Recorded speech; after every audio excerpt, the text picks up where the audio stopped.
Hi everyone, happy Easter. Hope you're all enjoying your Easter weekends. The reason for this video is that I want to share with you what's been going on with me for the last couple of weeks. You may have noticed that I've been AWOL on social media. I've been quite quiet. I've had a really difficult couple of weeks and I want to share my experience with you. So a couple of weeks ago I had my cat Charlie put to sleep and that was really tough. I think some people might think this sounds silly, but I actually feel like Charlie was one of my soulmates. I just loved him so much, and don't tell my other cat this, but he was my favourite and I did have a special bond with him that I don't have with my other cat. I love my other cat, of course. But yeah, the bond I had with Charlie really was incredible. So I took it pretty badly, and I felt for over the last couple of weeks, a lot of the time I just felt really ungrounded and everything felt really surreal and like I was dreaming. It was horrible. I kept doing my grounding exercises, but I still just felt really ungrounded and everything felt surreal. And I also was really struggling with work because my brain just froze up and wouldn't work, and that was really difficult. And then this week, on top of all that, I also picked up a sinus infection. Usually I'm really healthy, touch wood, I think because of my happiness practices and the healthy eating plan that I'm on. And I take quite a few supplements, so touch wood, I'm usually really healthy, but I think my immune system was vulnerable due to the grief, and I've been ill this week with, I think it's probably a sinus infection, so that made it even worse. The headache just meant that my brain just seized up, so it's been a really horrible couple of weeks. I wanted to share with you this, first of all, to explain why I've been AWOL for the last couple of weeks. But I also wanted to share some reflections. So MSP, my partner, said to me the other evening, he said, why aren't you using your happiness techniques, your happiness club techniques? And that really annoyed me, it really triggered me. And I think as you may know, that when something triggers us, it's usually because it's showing us something. And he was actually my mirror, because what he was saying was what I was thinking myself. I was feeling like a hypocrite. I was thinking, why aren't I using I'd already thought that myself, why aren't I using my happiness techniques? Why am I feeling so bad? Well, first of all, of course, I'm human, and it's natural to feel like this when you're grieving, and even when you're not grieving, it's natural to have difficult periods. I still have periods of depression sometimes. And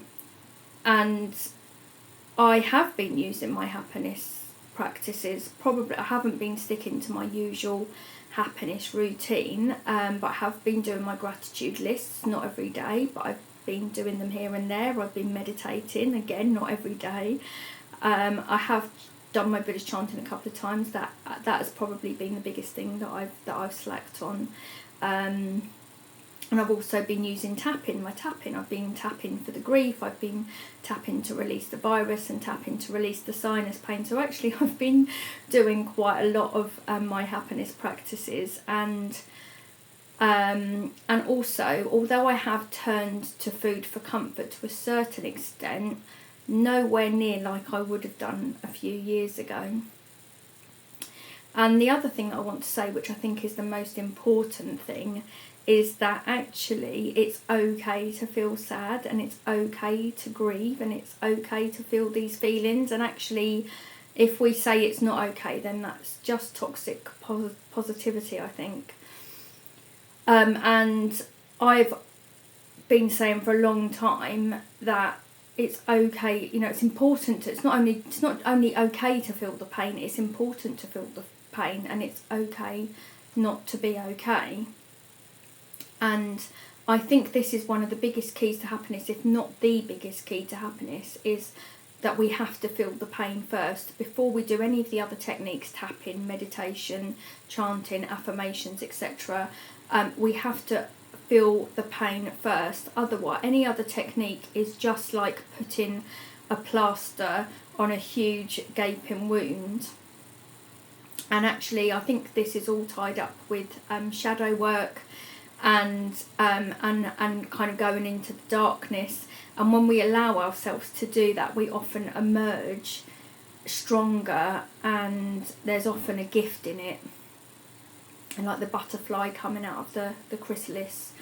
Now I'm sure that I'm still going to experience times of grief about Charlie, and I'm sure that I'm going to experience periods of depression again. I mean, I was in tears again talking about Charlie again this morning, and that's natural. So yeah, I just wanted to share my experience with you and my reflections, and hope that that you can relate to these reflections, and that hopefully they help you. I'd love to know what your thoughts are. I'd love to know how you deal with difficult feelings, how you deal with grief, and yeah, what's going on for you, what you're up to this Easter weekend.